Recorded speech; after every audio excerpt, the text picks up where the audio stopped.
ڈلی کو ظاہر فرمائیں گے، اور کیا ہوگا کیسے ہوگا یہ متشابہات میں سے ہے، اس کی حقیقت اللہ ہی جانتا ہے۔ تو سب لوگ سجدے میں گر پڑیں گے اس کا جمال دیکھ کر، اس کا حسن دیکھ کر، اور اس وقت لوگوں کو سجدے میں لذت محسوس ہوگی، مزہ آئے گا۔ لیکن کچھ بدبخت ایسے بھی ہوں گے جو سجدہ کرنا چاہیں گے مگر وہ سجدہ نہ کر سکیں گے، ان کی کمر اکڑا دی جائے گی، تختے کی بنا دی جائے گی۔ یہ وہ لوگ تھے یدعون الی السجود، جن کو سجدے کی طرف بلایا جاتا تھا، وہم سالمون، اس وقت ان کی کمر تختے کی نہیں تھی، یہ صحیح سالم تھے۔ تو اس پر پچھلے ہفتے تفصیل سے بیان شروع ہوا تھا کہ اللہ تعالیٰ کو اپنی عبادتوں میں سب سے زیادہ جو پسند ہے عبادت، وہ نماز ہے۔ نماز عربی میں جسے صلاح کہتے ہیں۔ دنیا میں کوئی بھی کسی کو جب کسی کام کے لیے بلاتا ہے، کوئی ذمہ داری لگاتا ہے، تو ایک مرتبہ بتا دینا کافی سمجھا جاتا ہے۔ اناؤنسمنٹ ایک دفعہ ہوتی ہے۔ اللہ تعالیٰ نے بھی جتنی عبادتیں ہمیں دی ان میں ایک دفعہ اناؤنسمنٹ ہوئی ہے۔ رمضان کا روزہ فرض ہے، کتنی دفعہ بتایا؟ 2 دفعہ بتایا، لیکن وہ اسی آیت کو ریپیٹ کیا ہے ایک ہی جگہ پہ، اس کے بعد دوبارہ نہیں بتایا گیا۔ حالانکہ روزے رکھنا بھی کوئی آسان کام نہیں ہے۔ حج فرض ہوا ہے، ایک آیت میں اللہ نے فرض کیا، اس کے بعد اس آیت کو دوبارہ ریپیٹ نہیں کیا۔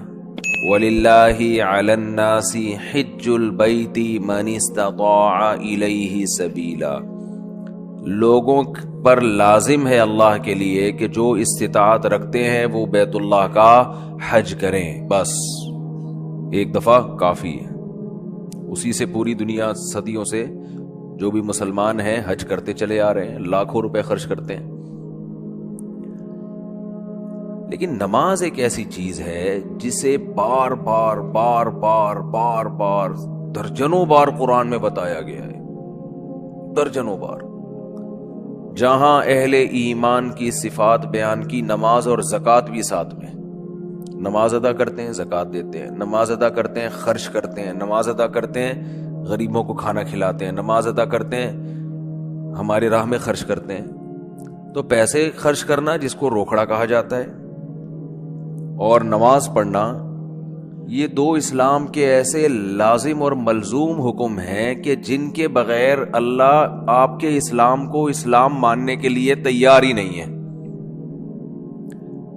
انہیں کہا جاتا ہے شعائر اسلام میں سب سے بڑے شعائر۔ اگر کوئی آپ سے پوچھے نا کہ اسلام کے شعائر میں سب سے بڑے شعائر کون کون سے ہیں، تو آپ نے جواب دینا ہے سب سے پہلا نماز، اس کے بعد زکوٰۃ۔ شاعر کیا ہوتا ہے یہ بھی میں بتا دوں۔ ہر قوم کی ایک مخصوص پہچان ہوا کرتی ہے،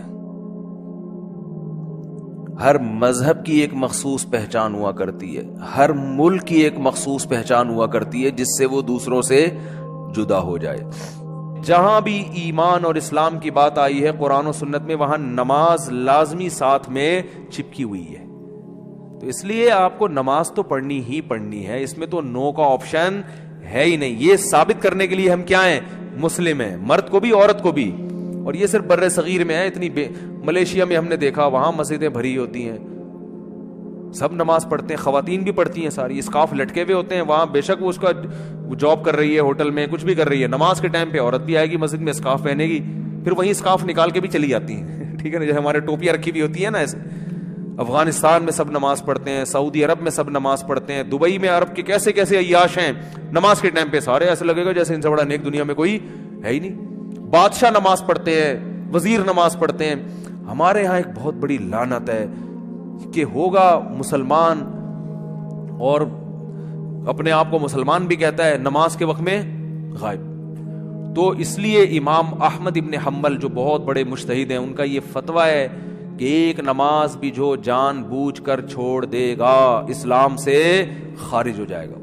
اگرچہ جمہور کا یہ فتویٰ ہے کہ خارج نہیں ہوتا، کفر کے قریب ہو جاتا ہے وہ، لیکن امام احمد بن حنبل کی کوئی کم حیثیت تو نہیں ہے نا. سعودی عرب میں انہی کو فالو کیا جاتا ہے. شیخ بن باز، شیخ صالح العثیمین سعودیہ کے مفتی اعظم رہے ہیں، ان کا فتویٰ اب تک چلا یہی آ رہا ہے کہ ایک آدمی اگر فجر کی نماز کے لیے الارم نہیں لگاتا، اس نے صبح 8 بجے آفس جانا ہے، رات کو سویا صبح 8 بجے کا الارم لگا کے، تو یعنی اس نے پکا ارادہ کیا ہوا ہے کہ میں نے فجر میں نہیں اٹھ رہا. ایک تو ہوتا ہے نا آنکھ کھلی نہیں، ارادہ تو تھا نہیں کھلی آنکھ، پکا ارادہ کیا ہوا ہے. انہوں نے کہا یہ اسی وقت مرتد ہو جائے گا، کیونکہ اس نے پکا ارادہ کر لیا ہے نماز کے قضا کرنے کا، پکا ارادہ. وہ یہاں تک ان کا فتویٰ ہے کہ مرتد ہو جائے گا اس کو اگر توبہ نہیں کرتا اور توبہ کا اعلان نہیں کرتا باقاعدہ، تو اس کو مسلمانوں کے قبرستان میں دفن کرنا بھی جائز بولو نہیں ہے، اس کا نکاح بھی ٹوٹ گیا. اگرچہ جمہور اس کو نہیں مانتے، لیکن امام احمد بن حنبل کی بھی تو ایک بڑی ویلیو ہے نا، اور عبداللہ بن مسعود کی بھی کم ویلیو نہیں ہے. وہ فرماتے ہیں ہم نبی کے دور میں کسی بھی جرم کو یہ نہیں سمجھتے تھے کہ انسان کافر ہو جاتا ہے، نماز کو ہم یہ سمجھتے تھے کہ کوئی چھوڑ دے تو اسلام سے خارج ہو جاتا ہے. اس لیے عرب میں شراب پینے والا بھی نماز پڑھتا ہے، کیونکہ مسلمان میں بہرحال کچھ بھی ہو اسلام کا نام اپنے آپ سے ہٹانا پسند نہیں کرتا. اور آج ہم نے دیکھا ہے مسجدوں کے 7 گھر ہیں نماز کے لیے نہیں آ رہے، اور سفر میں تو نمازیوں کو دیکھا ہے نمازیں چھوڑتے ہوئے. ذرا آج کل پیپر ہے تو جی چھوڑ دو نماز. بھائی پیپر میں نماز چھوڑنا کہاں سے جائز ہو گیا؟ جاب میں باس کی طرف سے اجازت نہیں ہے، اجازت نہیں ہے آپ چھپ کے نماز پڑھیں، آپ کہیں کرسیوں کے پیچھے چھپ جائیں، کہیں بھی کریں. میں تو یہاں تک میں نے لوگوں کو مشورہ دیا، بعض جو غیر مسلم کنٹریز میں لوگ وہ کر رہے ہیں نا، جاب کر رہے ہیں باس کی طرف سے بعض جگہوں میں، ورنہ وہاں پرمیشن ہوتی ہے، اجازت نہیں ہے، تو میں ان سے کہتا ہوں بھائی کہیں بھی چھپ کے چلے جاؤ، کچھ بھی کرو، اگر نہیں پرمیشن ملتی چھپ کے بھی نہیں پڑھ سکتے تو جاب چھوڑ دو. بس جاب کیا کرو، چھوڑ دو. جاب نہیں، پھر جاب جائز نہیں آپ کے لیے. فرض نماز تو پڑھنی پڑے گی، آپ جاب ہی نہیں کر سکتے، آپ کہیں بھی جاؤ. کہتے ہیں کہاں جا کے، میں بھائی واش روم میں پڑھ لو، واش روم میں پڑھ لو. واش روم کا مطلب یہ نہیں کہ وہ فلش کے اوپر، وہ تو جگہ کا پاک ہونا ضروری ہے نا. انتہائی آخری درجہ یہ ہے کوئی مصلی رکھو اپنے ساتھ تاکہ جگہ پاک ہو. یہ ایسا نہیں کہ واش روم میں نماز پڑھنا شروع کر دیں، حرام ہے، ناجائز ہے واش روم میں نماز پڑھنا. لیکن اگر کوئی صورت نہیں بنتی، کچھ بھی نہیں ہے، جائے نماز لے جاؤ بھائی چھپ کے، جہاں نہاتے ہیں نا جس جگہ پہ، اس جگہ مصلی بچھا کے نماز پڑھ لو. ٹرینوں میں نماز نہیں چھوڑ سکتے آپ،